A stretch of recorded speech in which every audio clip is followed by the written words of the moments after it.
Halo, 大家早上好。Halo semuanya, selamat pagi.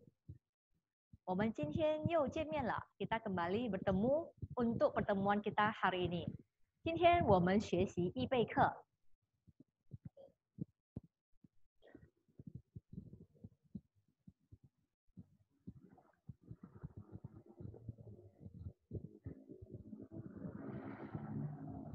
易备课 2, pelajaran persiapan 2. Sebelum kita memulai pelajaran, ada baiknya kita berdoa terlebih dahulu. Berdoa selesai. Kita minggu lalu telah mempelajari pengenalan Hanyu Pinyin, 认识汉语拼音, yang mana Hanyu Pinyin merupakan cara baca atau cara eja dari aksara Mandarin. Seperti ini ya, yang ada konsonannya shengmu, kemudian ada vokalnya inmu, dan ada shengtiaonya atau nada.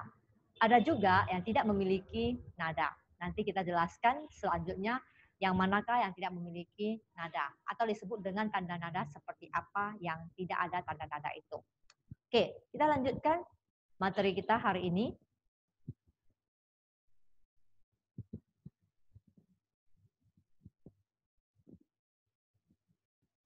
Yaitu tentang yang pertama adalah 声调。华语普通话有4个基本声调，声调具有区别意义的作用。声母、韵母都相同的音节，声调不同，意义也不同。Bahasa Tionghoa baku mempunyai 4 nada yang berperan sebagai pembeda arti kata. 4 nada tersebut adalah biasa kita sebut dengan 一声、二声、三声, dan 四声. Jadi untuk gampangnya adalah kita hafalnya adalah i, 1, i sheng, dari nada pertama, 2, 2, jadi 二声, nada kedua, 3, 3, jadi nada ketiga, 三声, 4, 4, jadi nada keempat, 四声. Secara resminya disebut dengan in ping, jadi nadanya adalah lurus. Jadi in ping nadanya lurus, lambangnya juga lurus, in, ya, jadi in ping. Kemudian yang kedua adalah naik, yang ping, naik ke atas, yang ping. Ketiga lambangnya adalah turun naik, shang sheng, shang sheng. Yang keempat nadanya adalah dari atas ke bawah. Waktu bacanya seperti dihentakkan, ya, qu sheng, qu sheng. Kita ulang sekali lagi ya, in ping, yang ping, shang sheng, qu sheng. Ulang sekali lagi coba.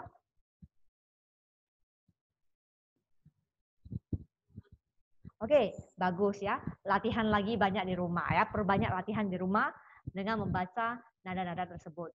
Oke, contoh. Untuk nada pertama, lurus, bacanya juga lurus. Jadi bacanya ma, mama. Biasanya baca 2 kali ya. Kemudian yang kedua agak naik, ye. Misalnya kita sedang heran, jadi ye. Kemudian yang ketiga turun naik, seperti sudah mengerti, ya, di sini contohnya adalah jie, jie. Yang keempat agak dihentak, pa, papa, ya. Kita ulang sekali lagi, ma, ye, jie, pa. Satu aksara biasanya merupakan satu suku bunyi kata yang bisa terdiri dari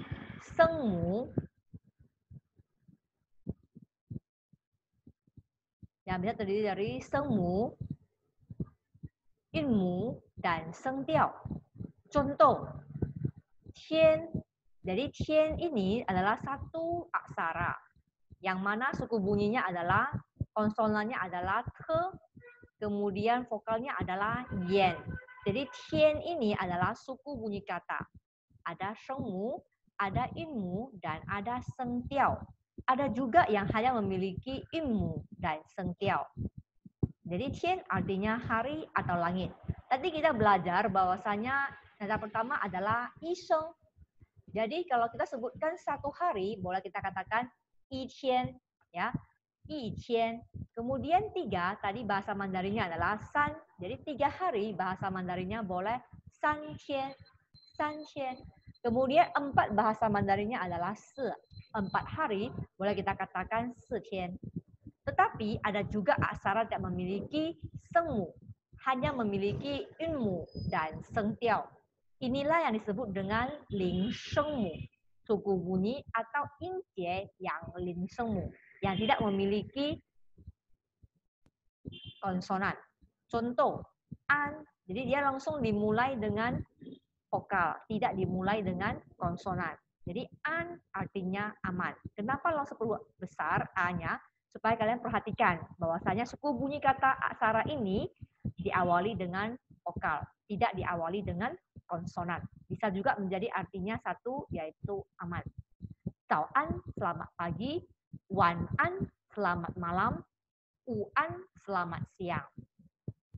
Ada juga aksara yang mempunyai sengmu, inmu, tetapi tidak memiliki sengtiao, yaitu aksara yang suku bunyinya atau injenya dia mempunyai sengmu, konsonan, mempunyai inmu, vokal, tapi tidak memiliki tanda nada.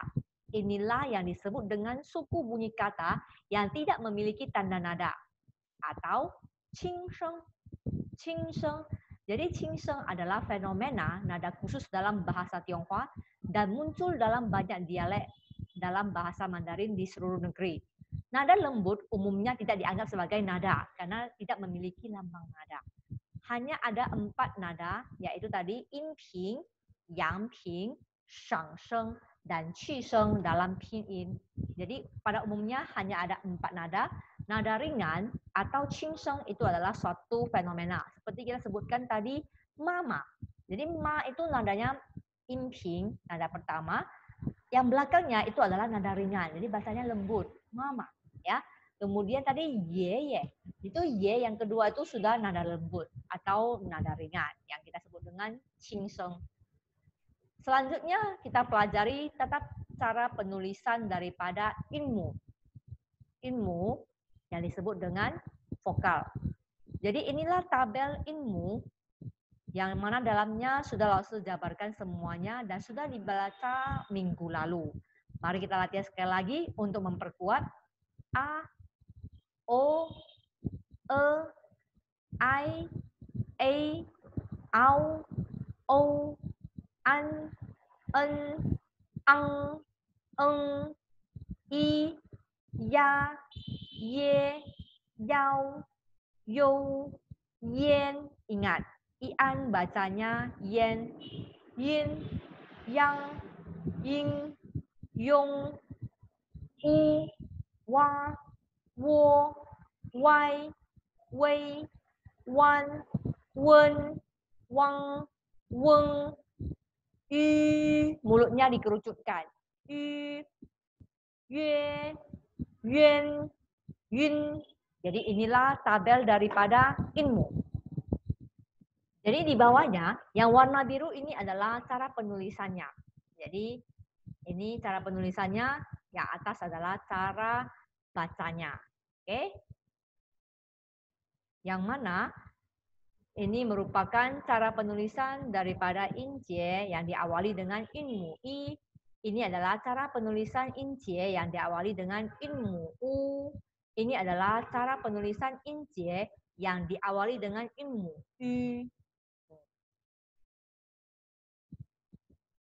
Masih banyak aturan tentang ejaan yang harus kalian pelajari, yang pelan-pelan kita akan menguasai melalui latihan-latihan soal nantinya. Ini hanya adalah teori. Untuk latihan kita perkuat lagi dalam tatap muka, di dalam pertanyaan dan diskusi tanya jawab dari Google Classroom maupun WhatsApp. Ya. Yang pertama, iau. Maka penulisannya adalah yau. Contoh, yau, mau. Tanda nada di atas a. Ya. Jadi kalau kita menuliskan tanda nada harus perhatikan pengucapannya. Yang mana mulut kita waktu bukanya paling besar, itulah yang diletakkan tanda nadanya. Sebab kalian lihat, a dan o, mulutnya mana lebih besar? Tentu saja a. Jadi kita letakkan tanda nada di atas a. Jika tidak ada a dalam satu suku bunyi kata, tariklah o. Ya. Jadi 没有 a, 找 o, tidak ada a, tarik o. Tapi kalau ada a, letakkan di atas a. Yang kedua, contohnya adalah io. Io penulisannya adalah yo, yo, ya. Jadi o dan u lebih besar o, maka letakkanlah di atas o. Jadi aturannya adalah letakkan dulu di a. Tidak ada a, tarik o. Tidak ada o, tarik u. Nah, bagaimana kalau misalnya i dan u muncul bersama-sama? Urutannya boleh saja iu, boleh saja ui. Maka letakkanlah di paling belakang. Jadi kalau i dan u yang muncul, letakkan di atas u. Kalau u dan i yang muncul, letakkan di atas i. Contoh ya, io penulisannya menjadi iu kalau di depannya ada sengu. Di sini bacanya menjadi liu. Liu, walaupun penulisannya iu, baca tetap io ya. Yo, liu, le yo, liu, liu. Kemudian ue, penulisannya menjadi ui. Bacanya tetap sama, tetap ue juga. Jadi ini bacanya adalah tewei, tui, tui, karena dia nada keempat dihentak. Tui, liu, tui artinya benar. Liu artinya 6. Kemudian UN penulisannya jika di depannya ada semu, maka UN ini menjadi un. Tapi baca tetap baca wen. Contoh, sewen bacanya menjadi sun. Jadi bukan baca sun, bacanya sun. Ini liu, ini tui, ini sun. Yang keenam adalah huruf seperti i. I ada dua, satu adalah i yang berpasangan dengan z, s, dan s. Jadi waktu kita baca z, s, s, kan ada bunyi seperti gitu.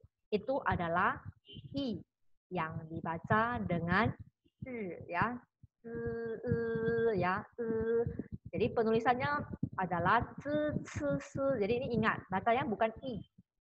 Contoh, 子 anak, 十 kata, 4 4.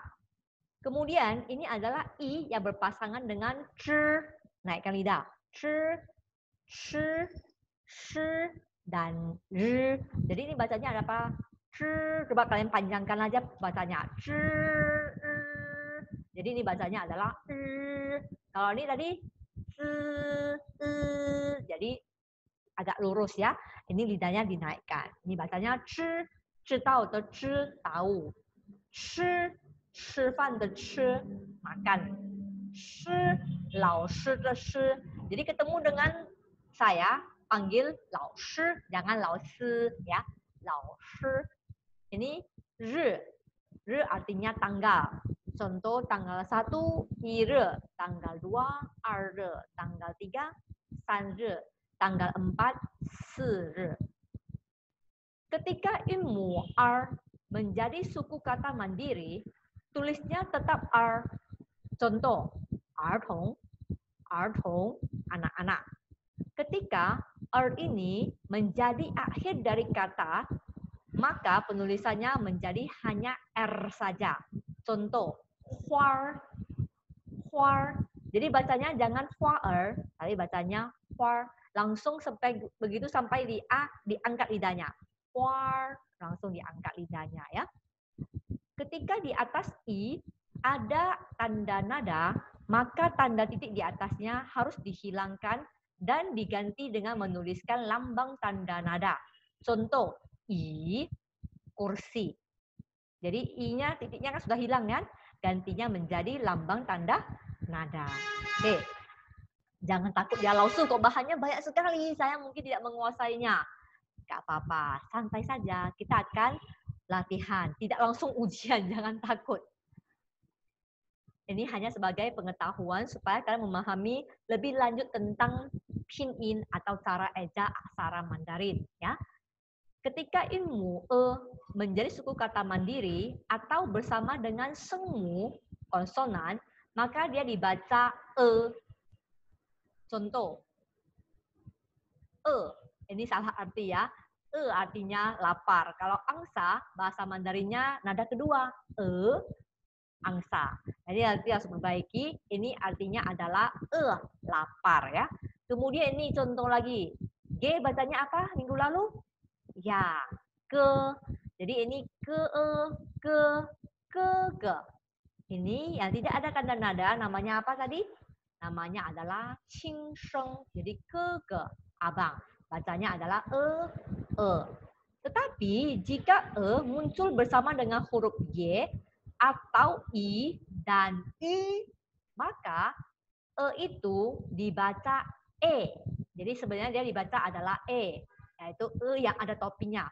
Tapi dalam penulisannya topinya sudah dihilangkan menjadi tanda nada. Contoh ini bacanya adalah ye atau ye atau ye. Bacanya adalah ye ya. Ini karena nada ketiga kita bacanya turun naik. Ye juga. Ini bacanya yue bulan. Jadi jangan bacanya yue ya, kan jelek. Bacanya yue bulan, haluskan. Oke. Selanjutnya, inmu u saat menjadi kata mandiri atau suku kata mandiri, incie mandiri, maka harus ditulis menjadi u. Berarti tambah huruf w di depan u ini. Contoh, u 5. Ketika inmu u muncul bersama inmu lainnya, maka u berubah menjadi w. Contoh, wo. Jadi ini harusnya adalah penulisannya adalah u dan o. Tapi ketika kita membaca, kita langsung menjadi penulisannya wo, wo ya, wo, saya. Perhatikan ya perbedaannya ya. Wo, saya, u 5. Jadi jangan salah baca ya. Jangan u jadi saya, wo jadi 5. Ya, latihan. Oke, inmu i ketika muncul bersama dengan sengmu, ci, ci, dan si, maka tanda titik di atasnya dihilangkan. Contoh, ci perumahan, ci daerah, dan ci halus. Jadi kalian jangan, oh lause ini kan bacanya kan u, jadi j kan bacanya ci, jadi bacanya menjadi cu, salah ya. Ini bacanya ci, ini adalah i. Cuma karena i itu bersama dengan ci, ci, si, tanda titiknya harus dihilangkan. Jadi ini bacanya adalah ci, ini bacanya adalah ci, ini bacanya adalah si. Ketika ilmu i bersama dengan semu ne dan le, maka tetap harus ditulis ne, i, ni, tetap ada titik duanya. Le, i, li, tetap ada titik duanya. Kenapa? Karena ada juga u yang bersama dengan huruf ne menjadi nu. Ada juga u yang bersama dengan huruf l menjadi lu. Jadi untuk membedakannya, tetap titik dua di atasnya harus ditambahkan. Contoh, ni perempuan, li marga seseorang ya. Contoh kalau ada guru yang bermarga li, maka panggilannya adalah li laoshi. Kalau laoshi marganya huang, jadi panggilannya adalah huang laoshi. Jadi kalian boleh ketemu laoshi memanggil huang laoshi atau huang laoshi nin hao. Boleh juga hanya laoshi. Tapi untuk lebih sopannya, bagusnya kita memakai marga. Ingat marga laoshi adalah huang, panggilan laoshi adalah Huang Laoshi. Huang Laoshi. Oke. Terima kasih telah menonton bersama Laoshi. 谢谢观看，下周见，拜拜。